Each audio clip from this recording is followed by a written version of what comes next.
নাও, আমাদেরকে তোমার রাহে জীবন দেওয়ার জন্য কবুল করে নাও। আল্লাহর রাহে যদি জীবন দেওয়া মন্দ হইতো, তাহলে ওই বদরের মধ্যে 14 জন সাহাবী শহীদ হইতো না।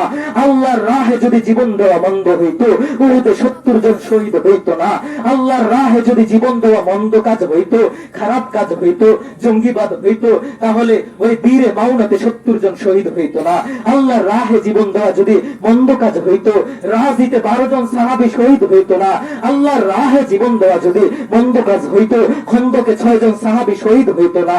আল্লাহর রাহে যদি জীবন দেওয়া খারাপ কাজ হইতো, তাহলে খাইবারে 12 জন সাহাবী শহীদ হইতো না। মতানৈক্য 16 এবং 20 জন সাহাবী শহীদ হইতো না। আল্লাহর রাহে যদি জীবন দেওয়া মন্দ কাজ হইতো, মুতাতে 12 জন সাহাবী শহীদ হইতো না। আল্লাহর রাহে যদি জীবন দেওয়া মন্দ কাজ আর খারাপ কাজ হইতো, তাহলে হুনাইনে 4 জন সাহাবী শহীদ হইতো না। আল্লাহর রাহে যদি শহীদ হওয়া মন্দ কাজ হইতো, তাহলে তায়েফের অবরোধের সময় 12 জন সাহাবী শহীদ হইতো না। নবীজির সাথে স্বয়ং যুদ্ধে 200 থেকে 250 সাহাবী শহীদ হয়েছে।